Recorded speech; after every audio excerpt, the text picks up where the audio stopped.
Hi, everyone. Welcome to another episode of the Creative Mountain Mama podcast. I am super excited to be joined just in time for spring with Kierstyn. She talks about homesteading, having a hobby farm, and she moved from the city to the country in Georgia. Thank you for joining me, Kierstyn. Thank you. I'm so excited. I am too. Can you tell me a little bit about how you guys got started? Yes, so this has actually always been my dream since I was a little girl. I'm from Philadelphia. My husband's from Brooklyn, New York. So we're very much city people. But I've always loved animals. I always have loved flowers and plants and growing things. And this has always been a dream. And we've worked really, really hard to get here. So yeah, we now live on a little hobby farm. And you say hobby farm. So I understand you guys work full time and you have, Yes. okay, farm animals. Yes, yes. We don't really, we're not farming like farmers where we're benefiting from the land financially, I guess. So I call it a hobby farm more because it's like our passion, raising the animals. I do have a really big garden now, and that's super beneficial for us to grow our own food for, me and the kids. And but we're not like farmers where we're making a profit off of it. This really is just beneficial for us. Can you give me a rundown of the animals you have? Yes, I have lost track of how many chickens we have. I think I have about 20 chickens free ranging out on the back pasture, which is about 2.5 acres. And then I have a handful of chicks in the brooder in the garage right now. I have 6 silky chickens in an incubator. They should hopefully hatch within like the next 2 weeks. And then we have a couple mini Nubian goats. We actually have 4 new Nubian girls coming April 13th. We drive up to Chattanooga to pick them up. So that's exciting. And then I have mini donkeys, and I have a mini Highland cow, a couple ducks, and I have farm cats, but I'm hesitant to call them farm cats because they spend more time inside than out. Busted. Yeah, yeah. Lazy farm cats. So what I love so much, I checked out your blog and you have a really good intro into chickens. Can you give me a quick Mhm. rundown of that just off the top of your head? Yeah, the chickens we got very early on. So I really like my pet chicken because they have a huge variety. I do have a link on my website to help order. And I love answering people's questions about like breeds and depending on what they're looking for or the climate that they're in. You want chickens that are like hardy for your area. So I love talking to people about that. So if anyone ever messages me and asks about chicken breeds or anything, I'm very happy to help. But we order ours, so they come in the mail. Super exciting because the post office calls and they say, your baby chicks are here, and you get to go pick them up. And everybody in the post office hears their little chirps from the box, and it's super exciting. But yeah, so we bring them home. I usually have their brooder set up for them already. I did it differently this time, and I have a fun little reel that I posted about a chicken brooder setup. It's like a little, it's called a hen pen. It's like a little chicken play pen. Super easy and convenient this time. I have used the more traditional like water troughs in the past. They're the big, like the big silver things you see out on the farm. They're usually used for feed or water. And so that's what we're using it for now. I didn't want to empty it and bring it back into the garage. So I found this one. It's like literally a chicken playpen. It pops right up and open. It's super convenient, super lightweight. So you can just dump it out and clean it really easily. But your baby chicks will be in there for 8 weeks. They need food, water. Yeah, and I cover a lot of stuff like this on my Instagram. I try to do like short educational reels, kind of explaining this process. And there are considerations like, do you want them for eggs? Do you want them for meat? Do you want them to be Yes, friendly to your yes, toddler? Things that I've never thought of. Is there yes. anything you've come across that's unforeseen that you wish you knew when you started? No, I think the biggest thing for anyone is considering your zone and your climate because some chickens will not do well in really cold climates. We're very lucky because I'm in Georgia. We're in North Georgia, so we do get a winter. But I say that it's very mild compared to most areas. So yeah, I think the biggest thing is just making sure you get breeds that are well for your climate, because that's where you kind of run into issues. So climate maybe is a first consideration and then go from there.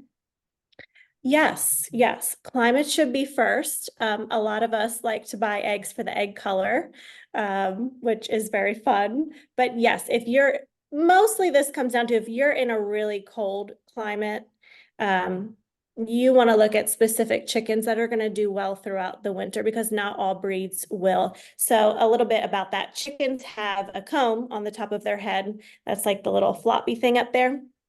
Some of them are really big and elaborate, and they're prone to frostbite. So if you get breeds like that and you're up in Canada and it's really cold and heavy snow, they can actually get frostbite on that, and it can be like life-threatening for them. So it's just, yes, I would say climate is probably the biggest thing you want to take into consideration. And I know you mentioned My Pet Chicken, and your blog is a great place to start. I know they have a chicken quiz as well if you're just starting out and Mhm. you need some direction. Yes. And you said you Yeah, have baby goats coming. Can you tell me a little we bit about the do. Nubian goats? Yes, so they are actually a cross between a more common goat, the Nigerian dwarf goat, but it's mixed with a Nubian to get the mini Nubian. It's just a Nubian goat. They have the floppy ears, but now just a little bit smaller because they crossed it with the Nigerian dwarf.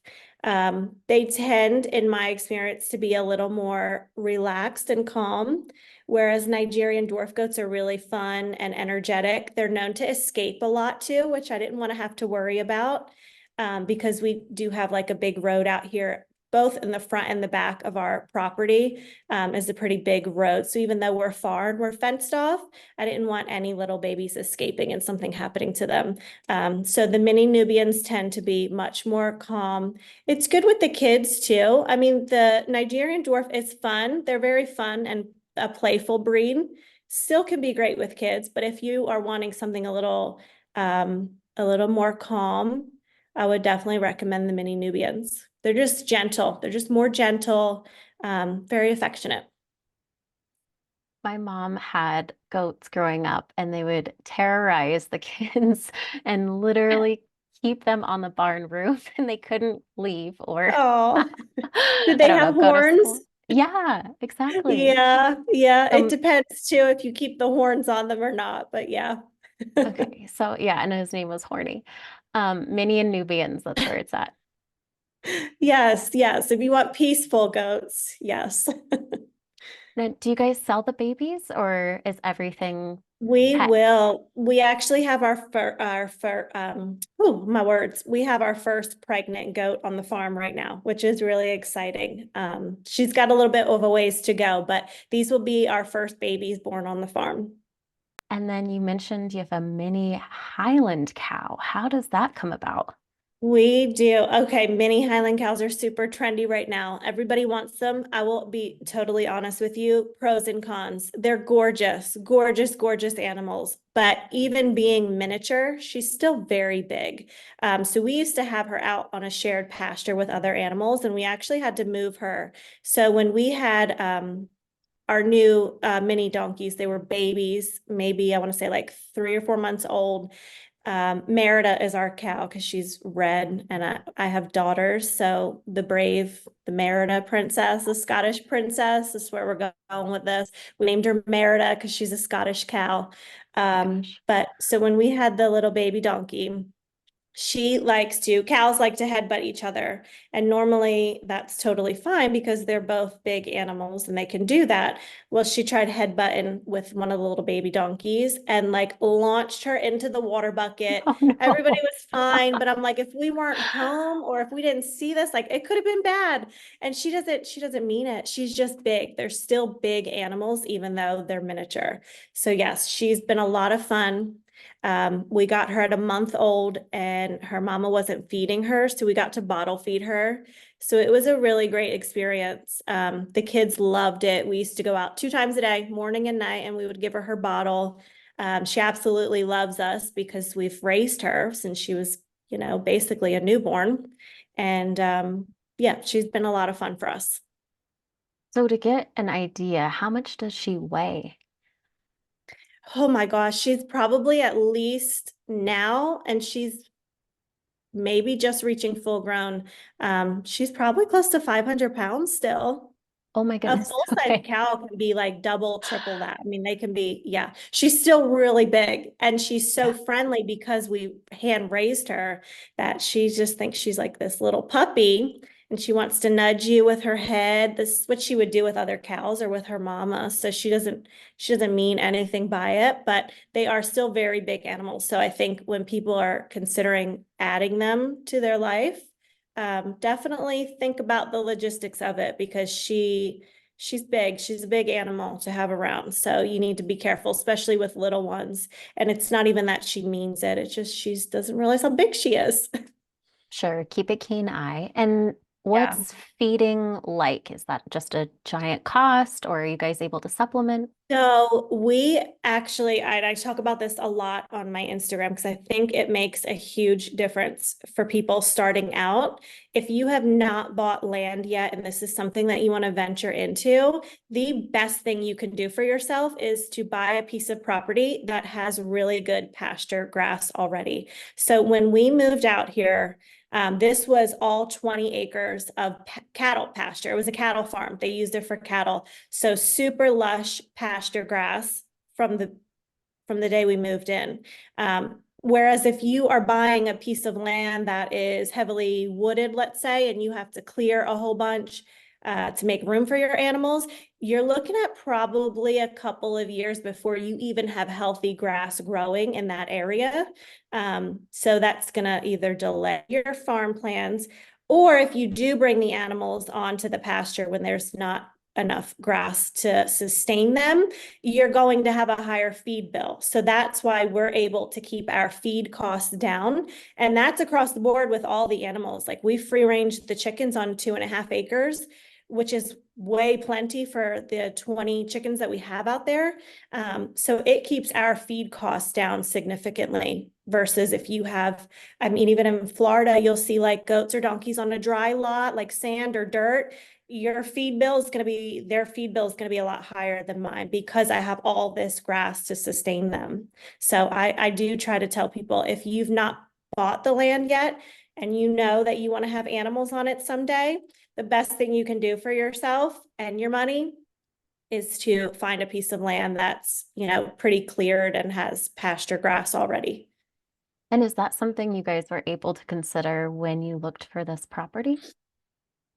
We just got really lucky. I mean, I did a lot. I say lucky. We didn't get lucky. I did a lot of research and we took a lot of time before we decided. So we were actually living in Nashville when we bought this land out here in Georgia. And it's because the real estate market in Nashville was, we're talking like pandemic times and stuff. Things were just crazy. Everybody was moving in, leaving states and coming to, especially the middle Tennessee area. Um, a lot of people were coming in at that time. So it was very hard to find good land. So we just kind of branched out. I stumbled on this builder here in North Georgia. So it's really only 4 hours drive from Nashville where we are. And we came out to the property and it was perfect. And we had looked at so many other things. We looked at Florida. And then, yeah, so when this came along, we came out here and we stood on the property. There was nothing here, no home or anything. And we saw the most beautiful sunset. So we're really blessed. In the front of my property, there's nothing. I'm looking out the window now because that's like one of my favorite views. But there's nothing across from us. It's just tree line. You could see like the Georgia mountain lines in the way out in the distance. But it makes for the most beautiful sunsets. So when we came to look at the property, it was like 6:30 in the evening and I didn't even realize, but I turned around and I'm like, I looked at my husband and I was like, we're going to live here. Like, this is the most beautiful sunset I've ever seen. And now I get to see it every day. Wow. God ordained, very idyllic. Is there anything that you have to prepare for predators or protect? Yes, yes. So we have really good fencing. I would say your fencing is going to be a huge factor in predator control. So we have corral board fencing. It's like 4 slats across, but then there is, gosh, my husband's gonna laugh at me when he listens to this. I don't remember what the stuff is called in between, but it's like chicken wire, but Yeah. very heavy duty. Can't remember what it's called right now, but that reinforces all of the fence lines. So it's very small squares. Nothing can get in or out of it. We do get like bobcats, we get coyotes, and we have a lot of hawks. So we do several things to kind of keep those in check. Um, but it starts with really good fencing. You can keep a lot of things out and in with really good fencing. So I always recommend that first things first. Invest in that upfront because it's going to save you a lot in the long run. Absolutely. As far as your garden goes, is there anything you're super excited blooming soon? So I started seedlings for the first time, and I'm not an expert in this. This is very new to us. And I've not had a garden before. I've always planted flowers, like every home we've had, even in just like pots on the porch, wherever I could. I've always loved having a lot of flowers around. So I've gotten that down, but I've never grown food before. So this is new. We started last year and we had just finished the garden, the whole like renovation and the garden beds my husband built for me. We finished that in July of last year. So I didn't get a huge return because it was kind of late in the season for things. But we grew peppers, we grew tomatoes. What else did we grow? My sunflowers, I did a whole bed of sunflowers just for fun. They were so beautiful. Like they just took off. They must do really well in this area because I put the little seeds in and they just, I mean, huge, like over my head. But this year I started seedlings for the first time. They're on my kitchen table and they're doing great. The only thing that didn't take was strawberries, which I'm kind of bummed about because that's probably our favorite thing. But I'm going to try some more out in the garden beds just because the seeds didn't take. We'll try another option out there. But I'm hoping that we have a really big garden season this year. I started early and we're actually, after this, we're going to head to Home Depot to order some topsoil so we can fill up the garden beds, and then I'll probably start putting my seedlings out there and getting that going. But this is all new. This is a new thing for us. So by no means do I have all the information for this. We are doing the best Hey. we can. Well, my aunt calls me from Texas and she said we have tomatoes. And I said, "What?" From last Love year? it. She said, "No, it's our first harvest." What is your Oh. guys' growing season there? So we actually, because it's a little bit of a warmer climate, I can start my seeds indoors in February. I started around Valentine's Day. Some things can be put out before last frost. I think we hit last frost actually on spring, the first day of spring. I woke up and it was like 29 degrees here. I'm like, what is going on? But I think we all across the board had a cold snap. Yep. Yeah. So I'm getting to the point now where I can put things out. And then I actually have a pretty good garden season because it's a little bit warmer here. We're in the South. I can have things growing like well into the fall here. You're making an idyllic picture more idyllic for the mama that is also interested in leaving the city, finding a piece of land, getting her cute chickens and the cutest Highland cow. Is there a few things that you would recommend or a few places to look to just start that journey? I think the biggest thing I like to tell people and that I hope people take from my situation and us kind of sharing our journey is that anyone can do this. Like you really can. Yeah, I mean, people, when we first told like our neighbors when we lived in the subdivision, all these plans, I mean, they looked at us like we were crazy. But you can do it. Like, don't let people make you think that you cannot. Don't let anyone or any situation make you think that you can't do this. You can. We're all capable of learning new things, doing hard things, working hard for things, growing our own food, raising animals.